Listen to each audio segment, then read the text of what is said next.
اپنے بزرگ کے بارے میں لکھتے ہیں مولانا رشید احمد گنگوئی صاحب دیوبندی. وہ اللہ کو مخاطب کر کر کہتے ہیں، یہ الفاظ سنیے، جھوٹا ہوں کچھ نہیں ہوں، تیرا ہی ذل ہے تیرا ہی وجود ہے، میں کیا ہوں کچھ نہیں ہوں، اور جو میں ہوں وہ تو ہے، جو میں ہوں وہ تو ہے، اور میں اور تو کا فرق کرنا خود شرک در شرک. وہ کہتے ہیں کہ تیرے اور میرے درمیان اگر کوئی فرق کیا جائے تو یہ شرک ہے، حالانکہ یہ توحید ہے. تو کہتے ہیں کہ جو تو ہے وہ میں ہوں. تو بھائیو، اللہ اور بندے کے درمیان کوئی چیز بھی کامن نہیں ہے. اصل بات تو یہ ہے کہ یہ جناب یہودیوں کی طرح اصل بات ہی چھپا گئے ہیں. اصل میں مولانا رشید احمد گنگوئی صاحب رحمہ اللہ تعالی یہ مرید ہیں حاجی امداد اللہ مہاجر مکی صاحب رحمہ اللہ تعالی کے. حاجی امداد اللہ مہاجر مکی صاحب رحمہ اللہ تعالی نے حضرت گنگوئی صاحب رحمہ اللہ تعالی کو خط لکھا. اس خط میں حضرت نے حالات پوچھے، آپ کے حالات کیا ہیں؟ تو اسی خط کا آخری حصہ اس نے کاٹا اور اس نے کہا کہ حضرت گنگوئی صاحب رحمہ اللہ تعالی اللہ کو مخاطب کر کے کہہ رہے ہیں کہ جھوٹا ہوں کچھ نہیں ہوں، تیرا ہی ذل ہے تیرا ہی وجود ہے، میں کیا ہوں کچھ نہیں ہوں، جو میں ہوں وہ تو ہے، اور میں اور تو کا فرق کرنا خود شرک در شرک ہے. یہ عبارت اس نے اپنی ویڈیو میں پڑھی ہے انہی الفاظ کے ساتھ، اور یہ عبارت اس کے پمفلٹ اندھادھند پیروی کا انجام اس کے اندر بھی لکھی ہوئی ہے، پہلا علماء کے نظریہ اس کے تحت. اب ہم آپ کو اصل حقائق سے آگاہ کرتے ہیں. تو یہ اصل ایک خط تھا جس کا ابتدائی حصہ جناب ربڑی سمجھ کے، ربڑی دودھ سمجھ کے غالباً پی گئے ہیں، یا اسے وہ مٹھائی سمجھ کر یا شیرینی سمجھ کر کھا گئے ہیں. تو حضرت زکریا صاحب رحمہ اللہ تعالی جو شیخ الحدیث تھے، ان کی یہ کتاب ہے فضائل الصدقات. اس کتاب کے صفحہ نمبر 558 پر یہ عبارت ہے، اور صفحہ 57 سے یہ مکتوب شروع ہوتا ہے. میں مکتوب کے چند اقتباسات آپ کے سامنے رکھ دوں گا، پھر اس کا معنی اور خلاصہ بھی آپ کے سامنے رکھ دوں گا، پھر آخر میں اس نے جو کاروائی ڈالی ہے وہ آپ کے سامنے رکھوں گا، اس نے کاروائی کیا ڈالی ہے. خط کے الفاظ یہ ہیں. حضرت گنگوئی صاحب کہتے ہیں کہ حضور نے جو بندہ نالائق کے حالات سے استفسار فرمایا ہے، میرے ماوائے دارین اس ناقص کے کیا حالات اور کس درجہ کی کوئی خوبی ہے جو آفتاب کمالات کے روبرو عرض کروں، باخدا سخت شرمندہ ہوں، کچھ نہیں ہوں. یہ عاجزی کے انتہا ہے، عاجزی کی انتہا ہے. اپنے شیخ کو کہتے ہیں کہ آپ کے سامنے میں کیا اپنے اعمال گنواؤں کہ کیا کیا عمل ہے. کہا کہ ایسے ہی ہے جیسے سورج کو چراغ دکھلانا، باخدا سخت شرمندہ ہوں، کچھ نہیں ہوں. پھر آگے ایک لائن چھوڑ کے آگے کہتے ہیں کہ مرشد من، علم ظاہری کا تو یہ حال ہے کہ آپ کی خدمت سے دور ہوئے غالباً عرصہ 7 سال سے کچھ زیادہ ہوئے. اس سال تک 200 سے چند عدد زیادہ آدمی سنت حدیث حاصل کر کے گئے. اکثر ان میں سے وہ ہیں کہ انہوں نے درس جاری کیا اور سنت کے احیاء میں سرگرم ہوئے اور اشاعت دین ان سے ہوئی. اس شرط سے زیادہ کوئی شرط نہیں اگر قبول ہو جاوے تو. پھر آگے چل کے وہ کہتے ہیں کہ اور معصیت کی تبعاً نفرت اور اطاعت کی تبعاً رغبت پیدا ہو گئی ہے. یہ ابتدائی حصہ تھا خط کا. اس میں 3 باتیں کہی کہ باخدا سخت شرمندہ ہوں، کچھ نہیں ہوں. یہ عاجزی کی انتہا ہے. پھر کہہ رہے ہیں کہ آپ کی خدمت سے آئے ہوئے 7 سال کا عرصہ ہو گیا ہے، اور اس 7 سال میں 200 سے کچھ زیادہ طلباء وہ دین پڑھ کر گئے ہیں اور دین کی خدمت کر رہے ہیں اور سنت کا احیاء کر رہے ہیں. نبی اکرم صلی اللہ علیہ وسلم کی سنت کو زندہ فرما رہے ہیں. بس میں اسی کو اپنا سرمایہ سمجھتا ہوں. اگر یہ خدمت قبول ہو جاوے تو یہی شرف ہے. اس سے زیادہ کوئی خدمت میں اپنی نہیں سمجھتا کہ میں نے شاید کوئی کی ہو. اب آگے جا کر کہا کہ آپ کے پاس آئے ہوئے یعنی عرصہ ہو گیا تو طبیعت ایسی ہو چکی ہے کہ طبیعت گناہ کی طرف مائل نہیں ہوتی، اور اطاعت وہ دین طبیعت کا حصہ بنتی جا رہی ہے. اب آپ خود کہیں کہ جو بندہ یہ کہے کہ کچھ نہیں ہوں، جو کہے کہ میرے طلباء و سنت کی احیاء کے اندر زندہ ہیں، سنت کی احیاء کے اندر سرگرم ہیں اور نبی اکرم صلی اللہ علیہ وسلم کی سنتوں کو زندہ کر رہے ہیں، اور یہ جو دین کی خدمت ہے میں سے اپنی سعادت سمجھتا ہوں، اور گناہ سے طبعاً نفرت ہو چکی ہے اور اللہ اس کے رسول کی اطاعت و طبیعت کا حصہ بنتی جا رہی ہے، کیا ایسا شخص وہ کہہ سکتا ہے کہ میرے اور اللہ کے درمیان کوئی فرق نہیں؟ اب آخر کی جو 3 لائنیں ہیں جناب نے وہ اس طرح بیان کی کہ جیسے یہودی جھوٹا ہوں، کچھ نہیں ہوں، تیرا ہی ذل ہے، تیرا ہی وجود ہے، میں کیا ہوں، کچھ نہیں ہوں، اور جو میں ہوں وہ تو ہے، جو میں ہوں وہ تو ہے، اور میں اور تو کا فرق کرنا خود شرک در شرک ہے۔ جیسے یہود کے بارے میں اللہ رب العزت نے قرآن مقدس میں بیان کیا، وَإِنَّ مِنْهُمْ لَفَرِيقًا يَلْوُونَ أَلْسِنَتَهُمْ بِالْكِتَابِ لِتَحْسَبُوهُ مِنَ الْكِتَابِ۔ اب اس نے عبارت یہ پڑھی، اس نے کہا جھوٹا ہوں، کچھ نہیں ہوں، تیرا ہی دل ہے، تیرا ہی وجود ہے، میں کیا ہوں، کچھ نہیں ہوں، اور جو میں ہوں وہ تو ہے، جو میں ہوں وہ تو ہے، اور میں اور تو کا فرق کرنا خود شرک در شرک ہے۔ اس نے یہ عبارت پڑھی ہے۔ جیسے یہود وَإِنَّ مِنْهُمْ لَفَرِيقًا يَلْوُونَ أَلْسِنَتَهُمْ بِالْكِتَابِ لِتَحْسَبُوهُ مِنَ الْكِتَابِ، زبانوں کو موڑ کے پڑھتے تھے تاکہ لوگ یہ سمجھیں لِتَحْسَبُوهُ مِنَ الْكِتَابِ، یہ کتاب کا حصہ ہے، وَمَا هُوَ مِنَ الْكِتَابِ، حالانکہ وہ کتاب کا حصہ نہیں ہوتا تھا۔ اور پھر اس بات کو یقولون هو من عند اللہ، اللہ کی طرف منسوب کرتے تھے۔ اللہ کہتا ہے وَمَا هُوَ مِنْ عِنْدِ اللَّهِ، حالانکہ وہ اللہ کی طرف سے نہیں ہوتا تھا۔ وَيَقُولُونَ عَلَى اللَّهِ الْكَذِبَ، جان بوجھ کر اللہ پر جھوٹ بولتے تھے حالانکہ وہ جانتے بھی تھے۔ تو اس نے 3 کاروائیاں کی اس عبارت میں۔ نمبر 1، اس نے پڑھا جو میں ہوں وہ تو ہے 2 مرتبہ، اور جو میں ہوں وہ تو ہے، جو میں ہوں وہ تو ہے، حالانکہ عبارت تھی جو میں ہے وہ تو ہے۔ اس نے میں کو میں بنا دیا اور تو کو تو بنا دیا۔ یہ میں کیا ہے؟ میں اور میں، اسے کہتے ہیں انا، نفس، انانیت، غرور، تکبر۔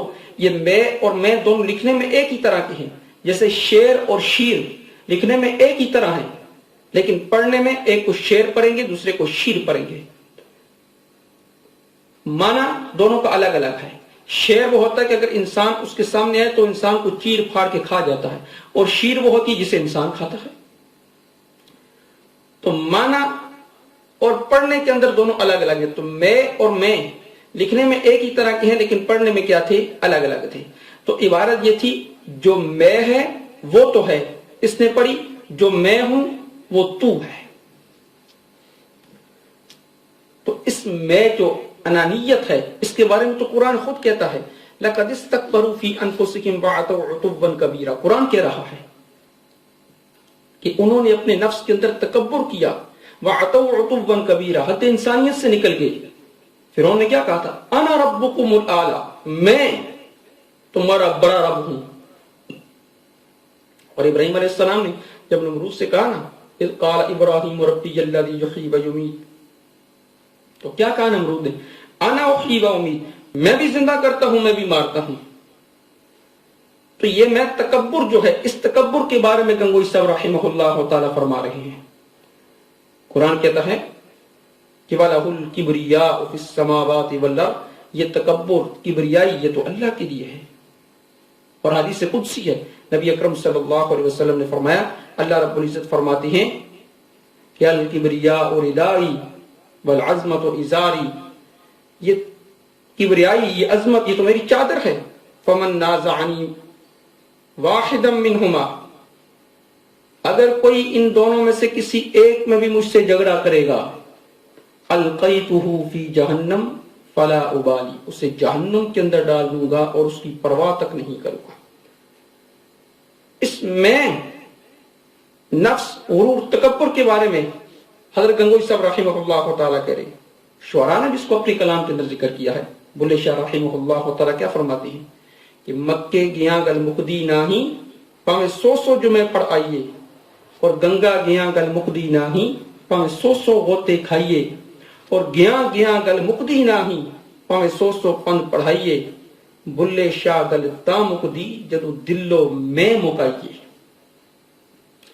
حضرت گنگوئی صاحب رحمہ اللہ تعالیٰ اسی نفس کے بارے میں کے بارے میں جو ہر انسان کے اندر پائی جاتی ہے، اسی کے بارے میں کہہ رہے ہیں کہ جو میں ہے وہ تو ہے، اس کو اس نے پڑھا، جو میں ہوں وہ تو ہے۔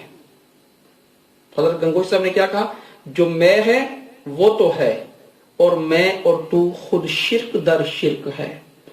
اس میں اس نے ان الفاظ کا اضافہ کیا، اور میں اور تو کا فرق کرنا خود شرک در شرک ہے، کہ میں اور تو کا فرق کرنا۔ یہ کا فرق کرنے کے الفاظ نہ اصل کتاب میں ہیں، نہ اس کتاب کے اندر ہیں، نہ دوسری کتابوں میں ہے۔ میں انشاءاللہ تو اس کی وضاحت آگے چل کے کر دوں گا۔ حضرت گنگوئی صاحب رحمہ اللہ تعالی کا جو میں ہے وہ تو ہے، اور میں اور تو خود شرک در شرک ہے۔ کیا مطلب؟ یعنی میں کبر بھی ہو دل میں، اور تو یعنی تیری ذات بھی ہو، یہ تو شرک ہو گیا نا۔ ایک ہی دل میں کبر بھی پایا جائے، ایک ہی دل میں تیری ذات بھی پائی جائے، یہ تو شرک ہے۔ کیوں؟ کہ اللہ تو کہتا ہے میری مان، اور میں کیا کہتی ہے؟ میری مان۔ انسان کے دل میں ہوتی ہے نا، اور میں نہیں جاتا، مجھے اس نے نہیں بلایا، یار میری اتنی بھی حیثیت نہیں ہے۔ انسان روزمرہ زندگی میں یہ جملے استعمال کرتا ہے، کیا میری اتنی حیثیت نہیں ہے؟ نہیں یار، مجھے تو گھاس نہیں ڈالتا، میں نہیں جاتا۔ تو اس میں کے بارے میں کہہ رہے ہیں حضرت گنگوئی صاحب رحمہ اللہ تعالی کہ یہ جو میں ہے، کہ اللہ ایک طرف تو ہو، تیرا حکم ہو، اور ایک طرف نفس یہ کہ میں ہوں۔ اب تیری ذات کا جب تو یہ ہے کہ ساری تیری ہی مانی جائے، اور میں کیا کہتی ہے نفس کے کہ چلو تھوڑی تھوڑی میری بھی مان لو۔ اللہ تیری بھی مانے اور ساتھ تھوڑی تھوڑی نفس کی بھی مانے، اور میں یہ تو تیرے ساتھ شرک ہو گیا۔ تو ہی تو یہ ہے کہ ساری تیری بات مانی جائے اور نفس کی بات نہ مانی جائے۔ تو کہا کہ یہ جو میں ہے اور تو، یہ خود شرک در شرک ہے۔ کیا مطلب؟ یعنی میں اور تو کو جمع کرنا یہ شرک ہے۔ پھر اس پر آگے چل کر حضرت گنگوئی صاحب رحمہ اللہ تعالی فرماتے استغفر اللہ استغفر اللہ استغفر اللہ 3 مرتبہ کہا، یعنی ایسے شرک سے میں پناہ چاہتا ہوں کہ دل میں تکبر بھی ہو اور تو بھی ہو، یہ دونوں جمع ہو، تو میں ایسے شرک سے اللہ پناہ چاہتا ہوں، میں اللہ پناہ چاہتا ہوں، میں اللہ پناہ چاہتا ہوں۔ 3 مرتبہ کہا۔ پھر آگے کہا لا حول ولا قوت الا باللہ، تیری توفیق کے بغیر تو نہ کوئی نیکی کر سکتا ہے، اور نہ تیری توفیق کے بغیر انسان گناہ سے بچ سکتا ہے۔ اور اس نے کیا کاروائی ڈالی؟ اس نے کاروائی یہ ڈالی، اس نے ایک تو میں کو میں بنا دیا، دوسری کاروائی یہ ڈالی تو کو تو بنا دیا، اور جو میں ہوں وہ تو ہے، جو میں ہوں وہ تو ہے۔ تیسری کاروائی اس نے ڈالی کہ میں اور تو، اس کے بعد کا فرق کرنا، ان الفاظ کا اضافہ کیا اپنی ویڈیو میں بھی اور اپنے پمفلٹ میں بھی۔ میں اور تو کا فرق کرنا، سمجھا؟ میں اور تو خود شرک در شرک ہے، اس نے کیا۔ اور میں اور تو کا فرق کرنا خود شرک در شرک ہے۔ میں اور تو کا فرق کرنا، یہ الفاظ اضافہ کر دی۔ پھر اس نے کہا میں اور تو کا فرق کرنا خود شرک ہے۔ پھر اپنی مرضی کا مطلب نکالا کہ گنگوئی صاحب رحمہ اللہ تعالیٰ یہ کہنا چاہ رہے ہیں کہ میرے تیرے درمیان کوئی فرق نہیں ہے، اور الزام یہ دیتا ہے علماء کو کہ علماء یہ حق بات نہیں بتاتے۔ حالانکہ حضرت گنگوئی صاحب رحمہ اللہ تعالیٰ کی عبارت کا مطلب یہ تھا جو میں ہے وہ تو ہے، یعنی میں اور تو، کبر یعنی میں نفس، میں یعنی کبر اور تو یعنی اللہ، یہ ایک دل کے اندر جمع ہو جائے تو یہ شرک ہے۔ اب اس معنی کے بعد بھی کوئی بندہ کہہ سکتا ہے کہ گنگوئی صاحب رحمہ اللہ تعالیٰ نے یہ کہا ہے کہ میرے تیرے درمیان فرق ہے ہی نہیں، اور میرے تیرے درمیان فرق کرنا شرک ہے۔ اب گنگوئی صاحب رحمہ اللہ تعالیٰ کی عبارت کا مطلب بالکل واضح ہو گیا کہ اللہ میں یعنی کبر اور تو یعنی تیری ذات، یہ ایک دل کے اندر جمع ہو جائے تو یہ شرک در شرک ہے۔ اس میں سے کوئی ٹکڑے ٹکڑے اٹھا کے نا تو اس طریقے سے چڑھاتے ہیں تاکہ کوئی کچھ اور ہی